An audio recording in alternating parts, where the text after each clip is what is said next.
हाँ जी, वेलकम है आपका आपके अपने YouTube channel success talk with Kannu. तो आज हम लेके आए हैं पॉलिटी के क्वेश्चन की सीरीज। रिपीटेड क्वेश्चन है, मतलब जो एग्जाम्स के अंदर आते हैं, सेंट्रल लेवल के एग्जाम्स में भी आ रहे हैं और स्टेट लेवल्स के एग्जाम में भी ये क्वेश्चन आ रहे हैं। ठीक है, आज से हम पॉलिटी के क्वेश्चंस की सीरीज स्टार्ट करेंगे। लगभग आपके 500 क्वेश्चन की सीरीज होगी, तो लगभग आपकी 50-60 वीडियोस में ये कंप्लीट हो जाएगी। डेली की या फिर एक दिन छोड़ के इस टाइम पर आपको एक वीडियो पॉलिटी के क्वेश्चंस की मिल जाएगी। ये सारे के सारे प्रीवियस ईयर क्वेश्चंस है और एग्जाम्स के अंदर आए हुए हैं। सो प्लीज वीडियो को या फिर जो ये पूरी कंप्लीट सीरीज है इसको सपोर्ट करना और कंटिन्यूटी में देखना। ठीक है, आपकी पॉलिटी कुछ हद तक यहाँ से ही क्लियर हो जाएगी, प्रैक्टिस हो जाएगी। कंटेंट थ्योरी आप पढ़ रहे हो, ठीक है, और प्रैक्टिस के लिए एमसीक्यू लगाने बहुत ज़्यादा जरूरी है, ये देखने के लिए भी किस प्रकार के क्वेश्चन आ रहे हैं, तो उसके लिए प्रैक्टिस क्वेश्चन और एमसीक्यू सीरीज लगानी बहुत ज़्यादा जरूरी है। सो करते हैं स्टार्ट। अपना आज का फर्स्ट क्वेश्चन है, निम्नलिखित में से किसका अलिखित संविधान है। ठीक है, अभी कौन सा ऐसा देश है, चार ऑप्शन दे रखे हैं, यूएसए, यूके, भारत, पाकिस्तान, जिसका क्या है, अलिखित संविधान है। ठीक है, सबसे पहले अगर आप अपने भारत की बात करें तो भारत का जो संविधान है वो क्या है, लिखित है और सबसे बड़ा संविधान है। ठीक है, सबसे बड़ा संविधान और क्या है, भारत का लिखित संविधान है। ठीक है, पाकिस्तान का संविधान भी क्या है, लिखित है। उसके बाद यूएसए का संविधान भी लिखित है। और इसमें क्वेश्चन में पूछा गया अलिखित किसका है, तो अलिखित किसका है, यूके का। ठीक है, ब्रिटेन यूके का जो संविधान है वो ओरल है, लिखित नहीं है। ठीक है, उसके बाद जो तीन ऑप्शन है, यूएसए, भारत, पाकिस्तान, इन तीनों का जो संविधान है वो लिखित है। ठीक है, और भारत का सबसे बड़ा संविधान है। उसके बाद नेक्स्ट क्वेश्चन है अपना, भारत की अंतकालीन संसद में कितने सदस्य हैं या थे। ठीक है, जो संविधान सभा का गठन हुआ था सबसे पहले, उसके अंदर जो संसद बनी थी, अंतकालीन संसद बनी थी पहले वाली, उसमें कितने सदस्य थे। ठीक है, तो ये बात हमें बिल्कुल अच्छे से क्लियर है कि जो देसी रियासतों के जो वो थे ना प्रतिनिधित्व, उन्होंने क्या करा था, शामिल नहीं हुए थे। ठीक है, वो शामिल नहीं हुए थे, तो उनके अलावा कितने थे अपने। ठीक है, टोटल अपने थे 292 तो थे अपने ब्रिटिश प्रांतों के, और 4 थे अपने चीफ कमिश्नरी। ठीक है, चीफ कमिश्नरी प्रांतों के। ठीक है, और जो बाकी बचे 93 थे देसी रियासतों वाले, ये जो पहले वाली अंतकालीन थी, ठीक है, पहले वाली अंतकालीन संसद थी, उसमें शामिल नहीं थे, इनको बाद में शामिल किया गया था। तो स्टार्टिंग वाले में पूछा गया तो अपने टोटल कितने हो गए, 292 तो ब्रिटिश प्रांतों के हो गए। ठीक है, और 4 हो गए अपने चीफ कमिश्नरी वाले। तो टोटल इस क्वेश्चन का आंसर क्या आएगा, 296। ठीक है, जो भारत की अंतकालीन संसद थी उसमें 296 सदस्य थे।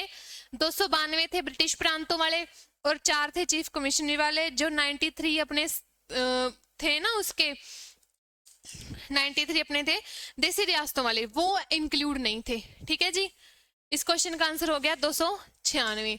उसके बाद नेक्स्ट क्वेश्चन है, भारतीय संविधान सभा किसके कहने पर बनाई गई थी। ठीक है, जो अपनी भारत की संविधान सभा बनी थी वो किसके कहने पर बनी थी, तो हम सबको पता है कि इसके लिए सबसे बड़ा हाथ था अपना कैबिनेट मिशन का। ठीक है, 1946 में कैबिनेट मिशन भारत आई थी। ठीक है, और इसके कहने पर भी जो संविधान सभा का गठन किया गया था, और इसकी जो पहली बैठक थी 1946 में, 9 दिसंबर 1946 में हुई थी। दूसरी बैठक 11 दिसंबर 1996 और तीसरी बैठक हुई थी 13 दिसंबर 1946 में, सॉरी। ठीक है, 96 नहीं 46। ठीक है, तो कैबिनेट मिशन के कहने पर संविधान सभा का बनाई गई थी। वेवल प्लान भी आया था, क्रिप्स मिशन भी आया था भारत में, ऑगस्ट ऑफर भी आया था, बट सारे के सारे नाकामयाब रहे थे। वर्क किसने किया था, कैबिनेट मिशन ने, जो 1946 में। ठीक है, जो 1946 में कहाँ आई थी, भारत में आई थी, और इसके कहने पर हमारे संविधान सभा का गठन किया गया था। और इसकी पहली 3 बैठकें हुई थी। सबसे पहली हुई थी 9 दिसंबर 1946 को, दूसरी हुई थी 11 दिसंबर 1946 को, और तीसरी हुई थी 13 दिसंबर 1946 को। ठीक है जी, उसके बाद है अपना नेक्स्ट क्वेश्चन, संविधान के अंतर्गत भारतीय लोकतंत्र के आदर्श हम कहाँ देख सकते हैं? ठीक है, जो हमारे भारतीय लोकतंत्र के आदर्श है ना, वो हमें कहाँ पर देखने को मिलते हैं? मतलब ऐसे लगा लो कि भारत की विशेषताएं या कैरेक्टरिस्टिक्स लगा लो, हम कहाँ पर देख सकते हैं उसके मूल आदर्श क्या है भारत के। ठीक है, प्रस्तावना में, भाग 1 में, 3 में, 4 में। तो इसका आंसर क्या आएगा? प्रस्तावना में। ठीक है, प्रस्तावना के अंदर जो अपना भारत है उसके भारतीय लोकतंत्र के आदर्श हम देख सकते हैं। ठीक है, जो भारत के जो प्रस्तावना है उसके अंदर पूरे भारत के संविधान का क्या है? सार है, अपेक्षाएं हैं, उद्देश्य है। ठीक है, प्रस्तावना के अंदर पूरे संविधान का सार दिया हुआ है प्रस्तावना में। ठीक है, उद्देश्य दिया हुआ है और क्या दिया हुआ है? विशेषताएं दी हुई है। ठीक है जी, और जो भाग 1 से लेकर 4 तक किसका मतलब वर्णन है? राज्यों का। ठीक है, मतलब देश का, राज्यों का, केंद्र शासित प्रदेश का इसका वर्णन है भाग 1 से लेकर 4 तक। उसके बाद अपना नेक्स्ट क्वेश्चन, संविधान की प्रस्तावना में भारत को निम्नलिखित में किस रूप में घोषित किया गया है? ठीक है, जो अपनी प्रस्तावना थी उसमें किस रूप में क्या किया गया था? घोषित किया गया था। एक प्रभुसत्ता संपन्न लोकतांत्रिक गणराज्य, एक समाजवादी लोकतांत्रिक गणराज्य, एक प्रभुसत्ता संपन्न पंथ निरपेक्ष लोकतांत्रिक गणराज्य, या फिर एक गणराज्य। तो इस क्वेश्चन का अपना राइट आंसर आएगा सी ऑप्शन। ठीक है, जो भारत की संविधान की जो प्रस्तावना थी उसके अंदर भारत को एक प्रभुसत्ता संपन्न, पंथ निरपेक्ष और एक लोकतांत्रिक गणराज्य घोषित किया गया था। ठीक है, यहाँ अभी भी है, मतलब घोषित किया गया है ना प्रस्तावना के अंदर। ठीक है, तो इसका आंसर आ जाएगा सी ऑप्शन आ जाएगा। ठीक है जी, उसके बाद अपना नेक्स्ट क्वेश्चन है, संविधान बनाते समय निम्नलिखित में प्रस्तावना में कौन सा आदर्श शामिल नहीं किया गया? ठीक है, इनमें से कौन सा आदर्श शामिल नहीं था? स्वतंत्रता था इंक्लूड, समता भी था और न्याय भी था। एक समाजवादी वर्ड था, ठीक है, जो किसके अंदर इंक्लूड नहीं था? प्रस्तावना में इंक्लूड नहीं था। एक अपना पंथ निरपेक्ष और एक अखंडता, 3 शब्द नहीं थे। ठीक है, पंथ निरपेक्ष,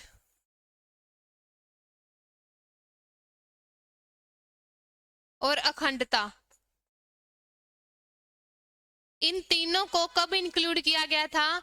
इन तीनों को किया गया था जो अपना 42वां संशोधन हुआ था 1976 में। ठीक है, 42वां संशोधन हुआ था 1976 में। ठीक है, तब इन तीनों शब्दों को जोड़ा गया था और ये प्रस्तावना के अंदर पहला संशोधन था और अब तक प्रस्तावना के अंदर एक ही संशोधन हुआ है। ठीक है, समाजवादी, पंथ निरपेक्ष और अखंडता, ये शब्द जोड़े गए थे 42वें संशोधन में 1976 के अंदर। ठीक है जी, संशोधन होता है बदलाव, जो 42वां बदलाव हुआ था संविधान के अंदर। उसके बाद है अपना नेक्स्ट क्वेश्चन, संविधान की उद्देशिका में कितनी बार संशोधन किया गया है? तो उद्देशिका से यहाँ पर कंफ्यूज नहीं होना, यहाँ पर इसका मतलब क्या है? प्रस्तावना ही है। ठीक है, तो प्रस्तावना को हम अपने संविधान की आत्मा भी बोलते हैं और प्रस्तावना के अंदर ही हमारे जो भारत के या फिर संविधान के क्या हैं? आदर्श उल्लेखित किए गए हैं। ठीक है, तो इसमें उन्होंने क्वेश्चन पूछा है कि उद्देशिका में कितनी बार बदलाव हुआ है। ठीक है, तो मैंने अभी बताया सिर्फ एक बार हुआ है और वो भी कब? 42वां संशोधन हुआ था, जो अपना जिसके अंदर 3 शब्द जोड़े गए थे। ठीक है, समाजवादी, पंथ निरपेक्ष और अखंडता। ठीक है, 42वां संशोधन 1976 में हुआ था, एक ही बार हुआ है अब तक का प्रस्तावना में, उद्देशिका में, और 3 शब्द जोड़े गए थे भारत की प्रस्तावना के अंदर, संविधान की प्रस्तावना के अंदर, अखंडता, ठीक है, पंथ निरपेक्ष और समाजवादी।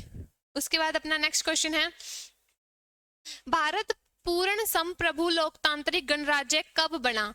ठीक है, पूर्ण संप्रभु लोकतांत्रिक गणराज्य कब बनाया था?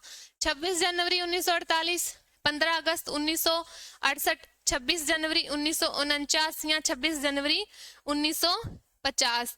तो इस क्वेश्चन का अपना राइट आंसर क्या आएगा? 26 जनवरी 1949 को क्या कर दिया था? भारत को एक पूर्ण संप्रभु लोकतांत्रिक गणराज्य बनाया गया था। इस दिन, ठीक है, इस दिन, ठीक है, क्या करा था अपने? अपना पूरा जो संविधान था वो अंगीकृत कर दिया था, ठीक है। 2 साल जो जो उसको दिन लगे थे बनने के बाद, ठीक है। संविधान जब अपना पूरा कंप्लीट हो गया था बनने के बाद 26 जनवरी 1949 को, उस टाइम पे उसको अंगीकृत किया गया था। अगर क्वेश्चन आ जाए संविधान को अंगीकृत कब किया गया, अनियमित, ठीक है, अधिनियमित कब किया गया और समर्पित कब किया गया, ठीक है। अधिनियमित कब किया गया और आत्मसमर्पित कब किया गया और अंगीकृत कब किया गया, इन सभी का क्वेश्चन आ जाए तो हम आंसर देंगे 26 जनवरी 1949 को किया था, ठीक है। और उसी टाइम पे कुछ एक अनुच्छेद तत्कालीन संविधान के अप्लाई कर दिए गए थे भारत के अंदर, और जो बाकी बचे हुए थे वो जब हमने 26 जनवरी 1950 को गणतंत्रता दिवस मनाते हैं उस दिन, ठीक है, लागू किए थे, ठीक है जी।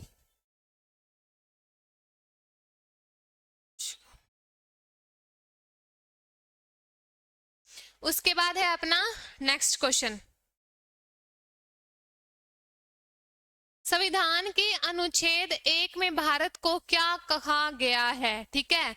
अनुच्छेद 1 में मैंने आपको बताया 1 से लेकर 4 तक भारत के अंदर भारत के और उसके मतलब राज्यों के बारे में और केंद्र शासित प्रदेश इन सब के का वर्णन है। और उसमें ये चीज पूछी गई है कि भारत के मतलब संविधान का जो अनुच्छेद 1 है उसमें भारत को क्या बोला गया है, परिसंघ, महासंघ, राज्यों का संघ, परिसंघ, प्रबल एकात्मक आधार के साथ।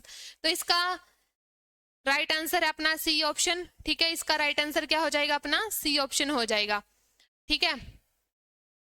सी ऑप्शन अपना राइट हो जाएगा। राज्यों का संघ बोला गया है मतलब यूनियन ऑफ स्टेट, ठीक है। अनुच्छेद 1 में, ठीक है, अनुच्छेद में भारत मतलब इंडिया को यूनियन ऑफ स्टेट्स बोला गया है, ठीक है, ठीक है। फेडरेशन को छोड़कर उसको क्या बोल दिया गया है, यूनियन ऑफ स्टेट्स। फेडरेशन का मतलब होता है संघ ही होता है, फेडरेशन के अंदर भी वो है, बट फेडरेशन के अंदर वो अलग हो सकते हैं। यूएसए के अंदर ये मतलब व्यवस्था लागू है फेडरेशन वाली, बट उसके अंदर क्या है वो अलग हो सकते हैं, वहां पर सिर्फ और सिर्फ राष्ट्रपति या प्रधानमंत्री नहीं है। लेकिन जो हमारा भारत है उसके अंदर जो राज्य है वो उनका एक यूनियन है, वो इकट्ठे हैं, वो अपने आप को अलग नहीं मान सकते, ठीक है। तो इसका आंसर क्या आएगा, जो राज्यों का संघ बोला गया है, यूनियन ऑफ स्टेट्स बोला गया था भारत को अनुच्छेद 1 में संविधान के अंदर। उसके बाद अपना नेक्स्ट क्वेश्चन, हमारे संविधान की प्रस्तावना में उल्लेख नहीं है, किसका उल्लेख नहीं है, न्याय का, वयस्क मताधिकार का, प्रतिष्ठा की समानता का और पात्रित्व का, ठीक है।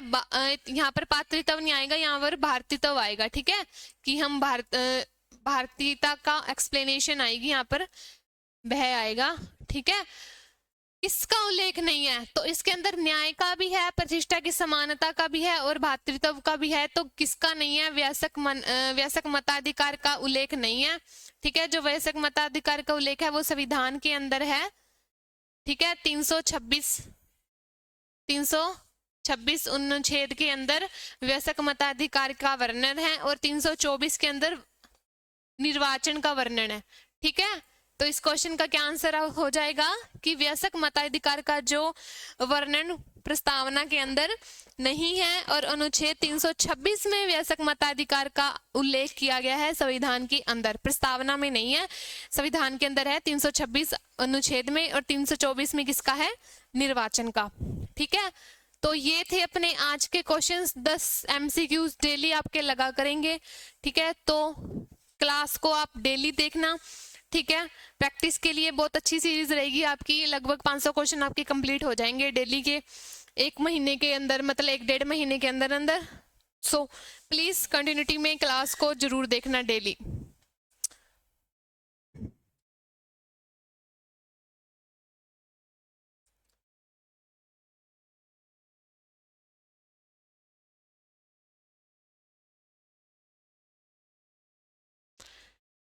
ओके जी, चैनल को लाइक करना, सब्सक्राइब करना। Thank you so much.